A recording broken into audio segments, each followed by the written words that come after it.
Hi friends, இன்றைக்கி நான் முட்டை குழம்பு வைக்க போகிறேன். ரொம்ப நல்லாயிருக்கும்.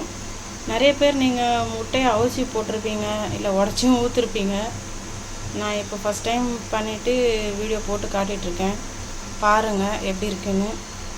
பார்த்து நீங்களும் செஞ்சு சாப்பிட்டு எப்படி இருக்குன்னு எனக்கு கமெண்ட்ஸ் பண்ணுங்கள். எண்ணெய் ஊற்றிருக்கேன். வானிலையில் கடுகு போட்டுட்டு வெங்காயம், தக்காளி, பச்சை மிளகாய்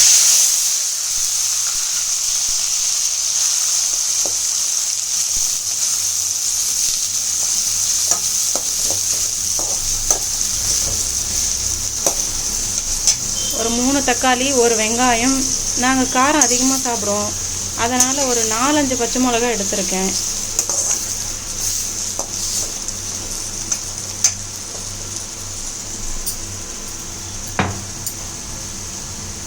அப்புறம் பூண்டு கொஞ்சம் நசுக்கி எண்ணெயிலே போட்டுருங்க. வெங்காயம் தக்காளியோடு போட்டுட்டு நல்லா வதக்கி விடுக்கணும்.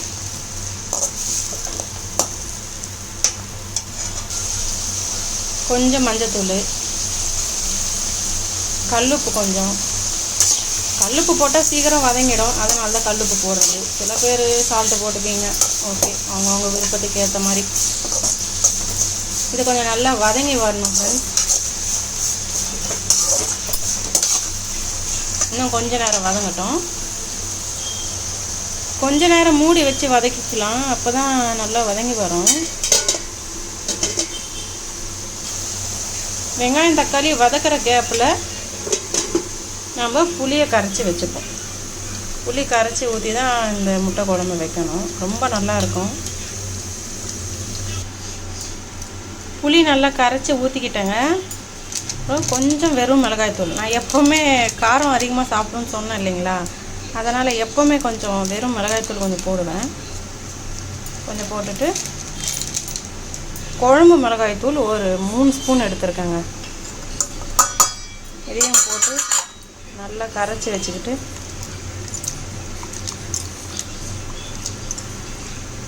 யாராச்சும் ட்ரை பண்ணலன்னா இந்த மாதிரி ட்ரை பண்ணி பாருங்கள், ரொம்ப நல்லாயிருக்கும். இந்த வெங்காயம் தக்காளி வதங்கிடுச்சான்னு பார்ப்போங்க.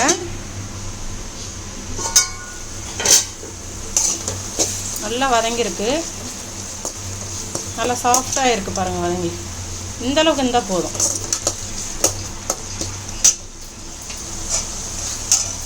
இந்த கரைச்சி வச்சுருக்க புளி மிளகாய்த்தூள்லாம் இருக்குது இல்லையா, அதை தூக்கி அப்படியே ஊற்றிடுவோம். தாளிக்கும் போது நீங்கள் கொஞ்சம் தண்ணியாக தாளிச்சிக்கோங்க. தண்ணி கொஞ்சம் அதிகமாக கூட ஊற்றிக்கலாம், ஒன்றும் பிரச்சனை இல்லை. உங்களுக்கு ஏற்ற மாதிரி உப்பு காரம் கரெக்டாக இருக்கான்னு ஒரு வாட்டி செக் பண்ணிக்கோங்க. கொஞ்ச நேரம் இது கொதிக்கட்டும். கொதித்த பிறகு தான் நம்ம முட்டையை உடச்சி ஊற்றணும். நான் உப்பு உரப்பு செக் பண்ணிட்டேங்க. கொஞ்சம் உப்பு கம்மியாக இருக்குது, உப்பு கொஞ்சம் போட்டுக்கிறேன். இது நல்லா கொதிக்கணும். கொதித்த பிறகு தான் நம்ம முட்டை உடச்சி ஊற்ற போகிறோம்.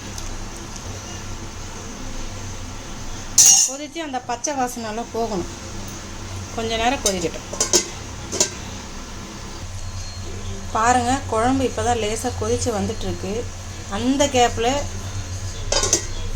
சாதம் கொதிச்சிட்ருக்கு, அதை ஒரு கிண்டிட்டு வருவோம்.